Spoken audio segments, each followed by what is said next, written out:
Now you can see a format of formal letter. First, നമ്മൾ ആദ്യം ഒരു formal letter എഴുതുന്ന സമയത്ത് all those parts should align to the left side of the margin. മാർജിൻ്റെ left സൈഡിൽ വേണം നമ്മൾ ചെയ്യാൻ. ഫസ്റ്റ് നമ്മൾ എഴുതുമ്പോൾ റൈറ്റേഴ്സ് അഡ്രസ്, ആരാണോ ഈ ലെറ്റർ എഴുതുന്നത് ആ ആളുടെ അഡ്രസ്സാണ് നമ്മൾ ഫസ്റ്റ് എഴുതേണ്ടത്, writers address. Then next second line date, for example 22nd June 2020. Then third line recipient address. Recipient address means receiver's address. നമ്മൾ ആർക്കാണോ ഈ കത്ത് എഴുതാൻ ഉദ്ദേശിക്കുന്നത് ആ ആളുടെ അഡ്രസ്സാണ് നമ്മൾ റിസീവേഴ്സ് അഡ്രസ്സിൽ എഴുതേണ്ടത്. റെസിപ്പിയൻ്റ് അഡ്രസ്സിൽ നമ്മൾ ആർക്കാണോ കത്ത് എഴുതാൻ ഉദ്ദേശിക്കുന്നത് ആ ആളുടെ അഡ്രസ്സാണ് എഴുതേണ്ടത്. ഒരിക്കലും നമ്മൾ ആ ആളുടെ പേരല്ല അവിടെ എഴുതേണ്ടത്, അദ്ദേഹത്തിൻ്റെ പൊസിഷനാണ് നമ്മൾ എഴുതേണ്ടത്.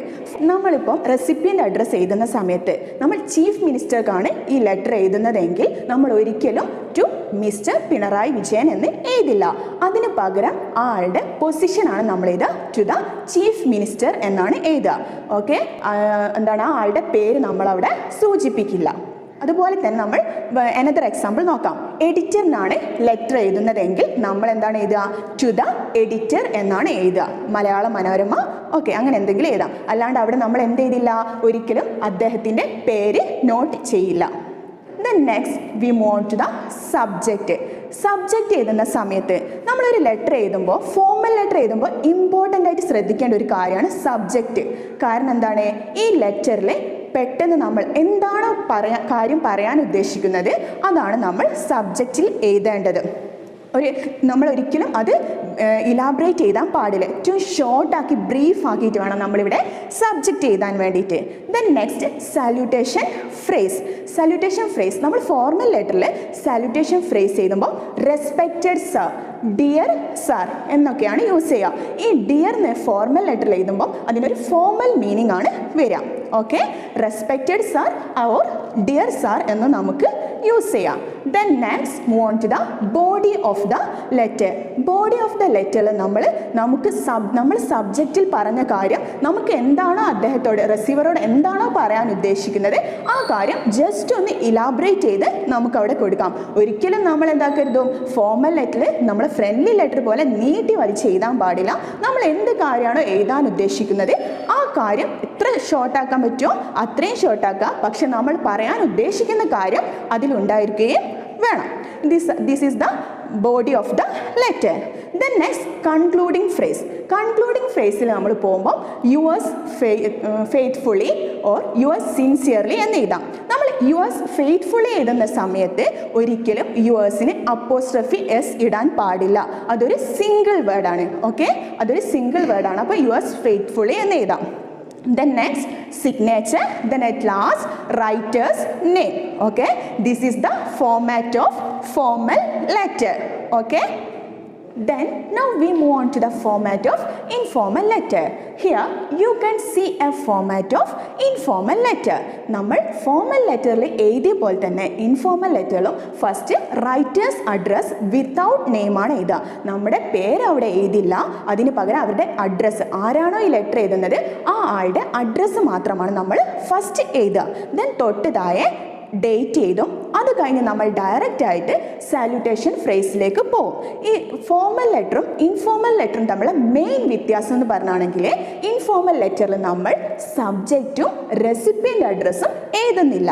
ദെൻ ഡയറക്റ്റ് ആയിട്ട് നമ്മൾ സാല്യൂട്ടേഷൻ ഫ്രേസിലേക്കാണ് പോവുക. Here in informal letter we use dear friend, my dear friend, then dear dad. ഈ ഡിയർ നമ്മൾ എന്താണ് അവിടെ ലവ് ആൻഡ് അഫെക്ഷൻ കാണിക്കാൻ വേണ്ടി യൂസ് ചെയ്യുന്നു. Okay, then next body of the letter. In an informal letter there are no formal restrictions. A friendly letter is like a friendly chat. We can use some words to express, to show the intimacy of our relations. Then we move on to the concluding phrase. In concluding phrase we use with love, lots of love, or yours lovingly. These phrases are used. Then signature, at last writer's name.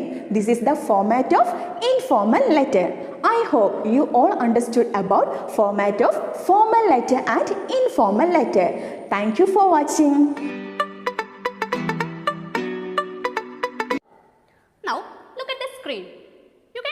A format of A notice. അപ്പോൾ നമ്മൾ ആദ്യം തന്നെ ഒരു notice എഴുതുമ്പോൾ ശ്രദ്ധിക്കേണ്ട കാര്യങ്ങൾ, ആദ്യം തന്നെ എന്ത് ചെയ്യണം, നോട്ടീസിൽ ഒരു ഫോർമാറ്റ് അല്ലെങ്കിൽ ഒരു ലേ ഔട്ടാണ് നമ്മൾ സെറ്റ് ചെയ്യേണ്ടത്. അതിനുശേഷം ഏറ്റവും മുകളിലായിട്ട് നമ്മൾ എന്ത് ചെയ്യണം, നോട്ടീസ് എന്ന് ക്യാപിറ്റൽ ലെറ്ററിൽ എഴുതണം. മറക്കരുത്, ഏറ്റവും ടോപ്പിലായിട്ട് നോട്ടീസ് എന്നുള്ളത് സെൻട്രൽ പൊസിഷനിൽ തന്നെ എന്ത് ചെയ്യണം, എഴുതാൻ വേണ്ടിയിട്ട് ശ്രമിക്കാം. അതിൻ്റെ തൊട്ട് താഴെയായിട്ട് നമ്മൾ ഏത് ഓർഗനൈസേഷനാണോ അല്ലെങ്കിൽ ഏത് സ്ഥാപനമാണോ ഈ ഒരു പ്രോഗ്രാം നടത്തുന്നത് അവരുടെ പേരാണ് നമ്മൾ തൊട്ട് താഴെയായിട്ട് എഴുതേണ്ടത്.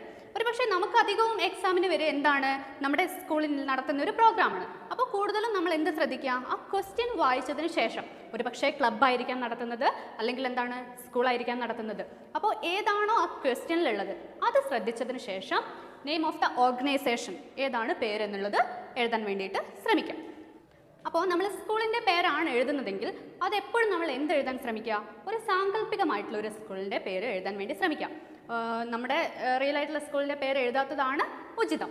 Okay, then next name of the program, എന്താണോ ആ പ്രോഗ്രാമിൻ്റെ നെയിം അതാണ് നമ്മൾ തേർഡ് വൺ ആയിട്ട് എഴുതാൻ വേണ്ടി ശ്രമിക്കേണ്ടത്. ദെൻ അടുത്തതായിട്ട് ലെഫ്റ്റ് സൈഡിൽ തന്നെ എന്ത് ചെയ്യുക, സല്യൂട്ടേഷൻ. സല്യൂട്ടേഷൻ എന്ന് പറഞ്ഞാൽ അഭിസംബോധന ചെയ്യുക എന്നാണ് അതിൻ്റെ മലയാളം.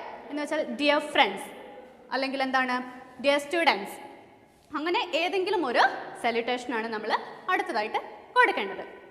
അതിനുശേഷം നമ്മൾ എന്താണ് ചെയ്യുന്നത്, ആ ഒരു കണ്ടന്റ് എന്ന് വെച്ചാൽ എന്താണോ പ്രോഗ്രാം ഡീറ്റെയിൽ അതിലേക്കാണ് നമ്മൾ അടുത്തതായിട്ട് പോവേണ്ടത്. ആ പ്രോഗ്രാം ഡീറ്റെയിൽസിൽ നമ്മൾ ശ്രദ്ധിക്കേണ്ട കാര്യം എന്താണ്, 1 ഡേറ്റ്, 2 ടൈം, 3 വെന്യൂ, സ്ഥലം, സമയം, തീയതി. ഈ 3 കാര്യങ്ങളും നമ്മൾ എന്തിൽ ഉൾപ്പെടുത്തണം, ഈ ഒരു കണ്ടന്റിൽ നമ്മൾ ഉൾപ്പെടുത്താൻ ശ്രമിക്കണം. പിന്നീട് ആരാണോ ഇനാഗുറേഷൻ ചെയ്യുന്നത്, ഉദ്ഘാടനം ചെയ്യുന്നത്, അവരുടെ പേര് കൂടെ നമ്മൾ എന്ത് ചെയ്യണം, ഈ ഒരു കണ്ടന്റിലേക്ക് നമ്മൾ ഉൾപ്പെടുത്തണം. അതിനുശേഷം നമുക്ക് അടുത്ത കാര്യപരിപാടി പ്രോഗ്രാം ഡീറ്റെയിൽസ് എന്നുള്ളൊരു കാര്യം കൂടെ ഉണ്ട്, അതിലേക്ക് പോവാം. ഏതൊരു പരിപാടിയായാലും നമ്മൾ തുടങ്ങുക എന്തിൽ നിന്നാണ്, ഒരു പ്രാർത്ഥനയോടുകൂടെ. അപ്പോൾ ആദ്യം തന്നെ പ്രോഗ്രാം ഡീറ്റെയിൽസിൽ എന്താണ്, prayer. Second one welcome speech. Welcome speech എന്ന് പറഞ്ഞാൽ എന്താണ്, സ്വാഗത പ്രസംഗം. അടുത്തതായിട്ട് പ്രസിഡൻഷ്യൽ അഡ്രസ്. പ്രസിഡൻഷ്യൽ അഡ്രസ് എന്ന് പറഞ്ഞാൽ അധ്യക്ഷ പ്രസംഗം. അടുത്തതായിട്ട് ഇനാഗുറേഷൻ, അതിനുശേഷം ഇനാഗുറൽ സ്പീച്ച്, ആരാണ് ഉദ്ഘാടനം ചെയ്യുന്നത് അദ്ദേഹത്തിൻ്റെ പ്രസംഗവും, അതിനുശേഷം ചീഫ് ഗസ്റ്റായിട്ട് വരുന്ന ആളുടെ പ്രസംഗവും. അതിനുശേഷം എന്താണ് ഫെലിസിറ്റേഷൻ. ഫെലിസിറ്റേഷൻ എന്ന് പറഞ്ഞാൽ ആശംസാ പ്രസംഗം. അപ്പോൾ ആരാണോ ആശംസ അർപ്പിക്കുന്നത് അവരുടെ പ്രസംഗമാണ് അടുത്തത്. ദെൻ അതിനുശേഷം vote of thanks. Vote of thanks എന്ന് പറഞ്ഞാൽ എന്താണ്, നന്ദി പ്രകാശനം. ഏറ്റവും ലാസ്റ്റ് ആയിട്ട് എന്ത് വരും, നാഷണൽ ആന്തം, ഒരു ദേശീയ ഗാനത്തോടു കൂടെ ആ ഒരു പ്രോഗ്രാം എന്ത് ചെയ്യും, അവസാനിക്കും. അപ്പോൾ ഇത്രയും കാര്യങ്ങളാണ് നിങ്ങൾ കൃത്യമായിട്ട് ആ ഒരു പ്രോഗ്രാം ഡീറ്റെയിൽസിൽ എഴുതേണ്ടത്. ഇത്രയും സ്റ്റെപ്സ് നിങ്ങൾ കൃത്യമായിട്ട് ഓർത്ത് വെച്ചിട്ട് അതും കൂടെ ആ ഒരു ഡീറ്റെയിൽസിൽ എഴുതാൻ വേണ്ടിയിട്ട് ശ്രമിക്കാം. അതിനുശേഷം ഏറ്റവും താഴെയായിട്ട് നമ്മൾ എന്താണ്, അതോറിറ്റി. ഒരു പക്ഷേ ക്ലബ് കൺവീനർ ആയിരിക്കാം, അല്ലെങ്കിൽ എന്താണ് സ്കൂളിലെ ക്ലബ് സെക്രട്ടറി ആയിരിക്കാം. ഇനി അങ്ങനെ ഏതെങ്കിലും ഒരു അതോറിറ്റിയുടെ നെയിമാണ് ലാസ്റ്റായിട്ട് നമ്മൾ ചെയ്യേണ്ടത്. ദെൻ ഏറ്റവും അവസാനമായിട്ട് നമ്മൾ എഴുതേണ്ട കാര്യം എന്താണ്, പ്ലേസ് ആൻഡ് ഡേറ്റ്. ഈ ഒരു ഡേറ്റിൻ്റെ കാര്യം നിങ്ങൾ കൃത്യമായിട്ട് ശ്രദ്ധിക്കണം. കാരണം നമ്മൾ തൊട്ട് മുകളിലായിട്ട് നമ്മൾ എന്ത് നൽകിയിട്ടുണ്ട്, പ്രോഗ്രാം ഡീറ്റെയിൽസിൽ എന്ത് നൽകിയിട്ടുണ്ട്, പ്രോഗ്രാം നടക്കുന്ന ഡേറ്റ് നമ്മൾ കൊടുത്തിട്ടുണ്ട്. ആ ഡേറ്റ് അല്ല ഒരിക്കലും എവിടെ നൽകേണ്ടത്, ഈ താഴെ നൽകേണ്ടത്. ഇവിടെ നമ്മൾ നൽകേണ്ടത് എന്താണ്, നോട്ടീസ് എന്നാണോ പബ്ലിഷ് ചെയ്യുന്നത് ആ ഡേറ്റ് ആണ് നമ്മൾ നൽകേണ്ടത്. So my dear students, I hope you understood what I said. അപ്പോൾ എല്ലാവരും എന്ത് ചെയ്യുക, ഈ ഒരു നോട്ടീസിൻ്റെ ഡീറ്റെയിൽസ് വെച്ചിട്ട് ഇനിയും നോട്ടീസുകൾ എഴുതി പരിശീലിക്കുക. നിങ്ങൾ എക്സാമിന് എന്ത് ചെയ്യുക, ഈസി ആയിട്ട് നോട്ടീസിൻ്റെ സ്കോറ് വാങ്ങിയെടുക്കാം. ഓക്കെ, അപ്പോൾ എല്ലാവർക്കും നന്ദി. നമുക്കിനി അടുത്ത വീഡിയോയിൽ കാണാം. Thank you. ഒരു പ്രൊഫൈൽ എന്ന് പറഞ്ഞിട്ടുണ്ടെങ്കിൽ ഒരു വ്യക്തിയുടെ ജീവചരിത്രക്കുറിപ്പാണ്. അദ്ദേഹത്തിൻ്റെ ജീവിതത്തിലെ പ്രധാനപ്പെട്ട ഫാക്റ്റുകൾ, സംഭവങ്ങൾ ഉൾക്കൊള്ളിച്ചുകൊണ്ട് നമ്മൾ എഴുതുന്ന ഒരു ലഘു വിവരണമാണ് ഒരു പ്രൊഫൈൽ എന്ന് പറഞ്ഞിട്ടുണ്ടെങ്കിൽ. Okay, then now we can look at the main things or facts included in A profile. Okay, which are the important things or important facts included in a profile? Look at here. Look at the screen. These are the main things or points included in a profile. The first one is birth, and second, occupation, then third, works, and fourth one, awards, and the last one is death. The facts about his death. നമ്മൾ ഒരു പ്രൊഫൈലിൽ സാധാരണയായി കണ്ടുവരുന്ന points ആണ് നമ്മളിപ്പോൾ ഇവിടെ ചർച്ച ചെയ്തത്. അത് എന്തൊക്കെയാണ്? അവരുടെ ജനനം, പിന്നെ അവരുടെ എന്താണ് ഒക്യുപ്പേഷൻ, ജോലി, അവർ ഏത് രീതിയിലാണ് പ്രശസ്തരായി എന്നുള്ളത്, പിന്നെ അവരുടെ പ്രധാനപ്പെട്ട കൃതികൾ എന്ന് പറയുമ്പോൾ ഇപ്പോൾ സ്പോർട്സ്മാൻ അങ്ങനെയുള്ള എഴുത്തുകാരല്ലാത്ത അങ്ങനെയുള്ളവരുടെ നമ്മൾ കൃതികൾ വന്നോളണമെന്നില്ല കേട്ടോ. അത് അവിടെ ചെറിയൊരു ചേഞ്ച് ചിലപ്പം ചില ക്വസ്റ്റ്യൻസിൽ നമ്മൾ കാണാറുണ്ട്. പിന്നെ അവർക്ക് കിട്ടിയിട്ടുള്ള അവാർഡ്സ്, പിന്നെ അതേപോലെ അവരുടെ മരണം. ഇത്രയാണ് പ്രധാനമായിട്ട് ഒരു പ്രൊഫൈലിൽ നമ്മൾ കോമൺ ആയിട്ട് കണ്ടുവരുന്ന പ്രധാനപ്പെട്ട ഹിൻസ് എന്ന് പറയുന്നത്. Now look at the screen. We have a question here, profile question here, and prepare a profile of Rabindranath Tagore using the hints given below. Okay, hints are given: the birth 7 May 1861, place of birth Kolkata, famous as poet, short story writer, painter, work Geetanjali, awards Nobel Prize in Literature 1913, death 1941. Okay, this is the hints given in our question. Now we can look how to develop this as a profile. ഇനി നമുക്ക് ഇതെങ്ങനെയാണ് ഒരു പ്രൊഫൈലായിട്ട് നമ്മൾ develop ചെയ്യുക എന്നുള്ളത് നോക്കാം. അപ്പോൾ ഒരു പ്രൊഫൈൽ എഴുതുന്ന സമയത്ത് നമ്മൾ ആദ്യം തന്നെ ചെയ്യേണ്ട ഒരു കാര്യം എന്താണെന്ന് വെച്ചാൽ ആ പ്രൊഫൈലിനൊരു ഹെഡിങ് കൊടുക്കുക എന്നുള്ളതാണ്. അപ്പോൾ ഹെഡിങ് ആയിട്ട് നമ്മൾ കൊടുക്കേണ്ടത് the name of the person. ആരുടെയാണോ പ്രൊഫൈൽ നമ്മൾ എഴുതുന്നത് അദ്ദേഹത്തിൻ്റെ പേരാണ് നമ്മൾ അവിടെ ഹെഡിങ് ആയിട്ട് കൊടുക്കുക. അപ്പോൾ ഇവിടെ എന്താണ് അത് വരിക? രവീന്ദ്രനാഥ ടാഗോർ. അപ്പോൾ ആദ്യം തന്നെ നമ്മൾ എന്ത് എഴുതണം? ഹെഡിങ് ആയിട്ട് രവീന്ദ്രനാഥ ടാഗോർ എന്ന് എഴുതണം. അതിനുശേഷം നമുക്ക് നോക്കാം, അടുത്ത 2 പോയിന്റുകളുണ്ട്.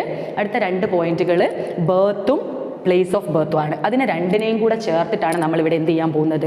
ഒരു സെൻറ്റൻസ് ആക്കാം. അപ്പോൾ ബർത്തിനെ കുറിച്ച് പറയുമ്പോൾ നമ്മൾ ചെയ്യേണ്ടത് ഹി വാസ് ബോൺ എന്നാണ്. ഇപ്പോൾ പ്രൊഫൈൽ തുടങ്ങുന്ന സമയത്ത് Rabindranath Tagore was born on. ഇവിടെ നമുക്ക് ഡേറ്റ് തന്നിട്ടുണ്ട്. അപ്പോൾ ഡേറ്റ് തന്നിട്ടുണ്ടെങ്കിൽ അതിൻ്റെ മുന്നിൽ നമ്മൾ എന്ത് ചേർക്കണം? ഓൺ എന്നുള്ള പ്രിപ്പോസിഷൻ ചേർക്കണം. അതല്ല ഇയർ മാത്രമേ തന്നിട്ടുള്ളൂ എങ്കിൽ നമ്മൾ എന്ത് ചേർത്താൽ മതി? ഇൻ എന്ന് ചേർത്താൽ മതി. അതേപോലെ സ്ഥലം കൊൽക്കത്ത ആണ് തന്നത്, അതിൻ്റെ മുന്നിലും നമ്മൾ എന്ത് തന്നെ ചേർക്കണം? പ്രിപ്പോസിഷൻ ഇൻ എന്ന് ചേർക്കണം. അപ്പോൾ ഈ സെൻറ്റൻസ് ഇങ്ങനെയാണ് വരിക: Rabindranath Tagore was born on 7 May 1861 in Kolkata. Okay, ഇതേപോലെ ചില ക്വസ്റ്റ്യനിൽ നമുക്ക് കാണാൻ വേണ്ടി പറ്റും ഇത് ചെറിയ സ്ഥലം, ചില കോമൺ ആയിട്ടല്ലെങ്കിലും ചില സമയങ്ങളിൽ ചെറിയ സ്ഥലങ്ങൾ തരുവാണെങ്കിൽ അവിടെ നിങ്ങൾ അറ്റ് എന്നുള്ള പ്രിപ്പോസിഷൻ ചേർക്കുക.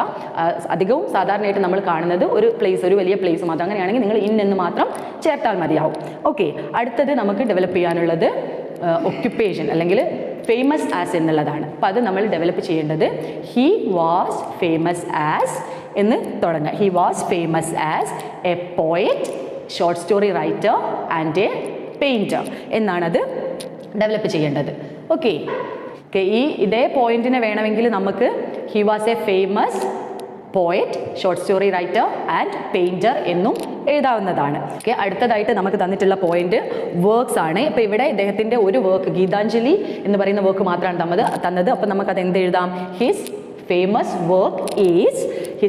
വർക്ക് ഈസ് ഗീതാഞ്ജലി എന്ന് എഴുതിയാൽ മതി. അപ്പോൾ ചില ആളുകളുടെ പ്രൊഫൈല് നമുക്ക് ഒന്നിലധികം വർക്കുകൾ വരുവാണെങ്കിൽ നമ്മൾ ആർ എന്നുള്ളതാണ് ഈസിന് പകരം ആർ എന്ന് യൂസ് ചെയ്യണം.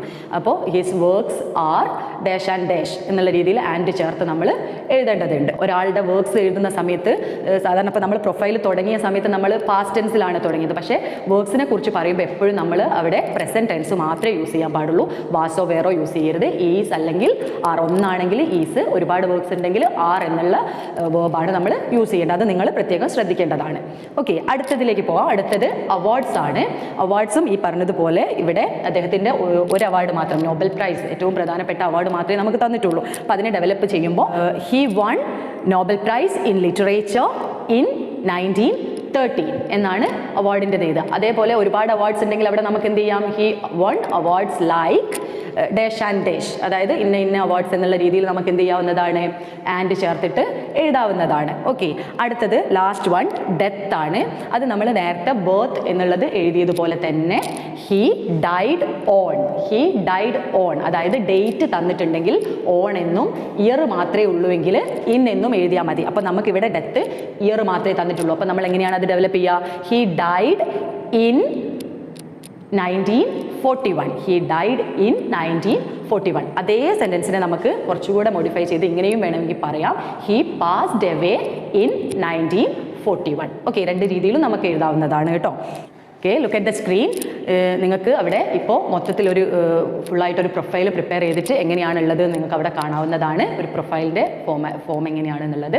Okay, is are the common hints given in A profile question. And ചില സന്ദർഭങ്ങളിൽ കുറച്ച് ഇതല്ലാത്ത ചില ഹിൻസും കൂടെ നമ്മൾ കാണാറുണ്ട്. അങ്ങനെ ഒന്ന് രണ്ടെണ്ണം ഞാൻ നിങ്ങൾക്ക് വേണ്ടി ജസ്റ്റ് ഒന്ന് പറഞ്ഞു തരികയാണ്. അതിൽ ഒന്നാമത്തേത് പാരൻസ്. ചില ആളുകളുടെ പ്രൊഫൈൽ ക്വസ്റ്റ്യൻ നോക്കുമ്പോൾ നമുക്കവിടെ പാരൻസ് എന്ന് തന്നത് കാണാം. അതെന്താണ്? അവരുടെ പാരൻസിനെ കുറിച്ചാണ്. അപ്പോൾ അതെങ്ങനെയാണ് എഴുതുക? His parents are dash and dash, ഫാദറിൻ്റെയും മദറിൻ്റെയും നെയിം എങ്ങനെയാണ് വരിക? His parents are dash and dash എന്നുള്ള രീതിയിൽ എഴുതണം. അടുത്തത് മറ്റൊന്ന് നമ്മൾ ചില പ്രൊഫൈലിൽ കാണുന്ന മറ്റൊരു ഹിൻ്റാണ് എഡ്യൂക്കേഷൻ എന്ന് പറഞ്ഞിട്ടൊരു ഹിൻറ്റ് കാണാം. അപ്പോൾ അത് എഡ്യൂക്കേഷൻ എന്നുള്ളത് ഡെവലപ്പ് ചെയ്യുമ്പം ഹി വാസ് എഡ്യൂക്കേറ്റഡ് അറ്റ് എന്നാണ് എഴുതുക. എന്നിട്ട് എവിടെ നിന്നാണെന്നുള്ള ആ സ്ഥലത്തിൻ്റെ പേര് ഡാഷ് ആൻഡ് ഡാഷ് എന്നുള്ള രീതിയിൽ നമുക്ക് എഴുതാവുന്നതാണ്. He was educated at. ഇതാണ് എഡ്യൂക്കേഷൻ എന്നുള്ളത് ഡെവലപ്പ് ചെയ്യുമ്പോൾ. പിന്നെ മറ്റൊന്ന് കുട്ടികൾക്ക് കൺഫ്യൂഷൻ ഉണ്ടാകുന്ന മറ്റൊരു ഹിൻറ്റ് വരുന്നത് സ്പൗസ് എന്നാണ്. സ്പൗസ് എന്ന് പറഞ്ഞിട്ടുണ്ടെങ്കിൽ പാർട്ട്ണർ എന്നുള്ള അർത്ഥമാണ് വരുന്നത്. ഇപ്പോൾ ഒരു മെയിൽ ഒരു ജെൻസിൻ്റെ പ്രൊഫൈലാണെങ്കിൽ അത് അവിടെ അദ്ദേഹത്തിൻ്റെ വൈഫിനെയും, ഒരു ഫീമെയിലിൻ്റെ പ്രൊഫൈലാണെങ്കിൽ സ്പൗസ് എന്ന് പറഞ്ഞാൽ അദ്ദേഹത്തിൻ്റെ ഹസ്ബൻഡിനെയാണ് സൂചിപ്പിക്കുന്നത്. അപ്പോൾ സ്പൗസ് എന്ന് കണ്ടാൽ അവിടെ ഹിസ് ലൈഫ് പാർട്ട്ണർ ഈസ് എന്നാണ് നമ്മൾ എഴുതേണ്ടത്. ഓക്കെ, അല്ലെങ്കിൽ ഹിസ് വൈഫ് ഈസ്, അല്ലെങ്കിൽ ഹെർ ഹസ്ബൻഡ് ഈസ് എന്നുള്ള രീതിയിലാണ് നമ്മൾ അത് ഡെവലപ്പ് ചെയ്യേണ്ടത്. ഇത്രയാണ് കോമൺ ആയിട്ട് സാധാരണയായിട്ട് നമ്മൾ പ്രൊഫൈലിൽ കണ്ടുവരുന്ന ഹിൻസ്. അത് ഡെവലപ്പ് ചെയ്യേണ്ട രീതിയും നിങ്ങൾക്ക് മനസ്സിലായിട്ടുണ്ടാവും എന്ന് വിചാരിക്കുകയാണ്. Okay, it's A profile, preparing A profile. അപ്പോൾ ഇന്നത്തെ ക്ലാസ് നിങ്ങൾക്ക് എല്ലാവർക്കും മനസ്സിലായി എന്ന് വിചാരിക്കുകയാണ്.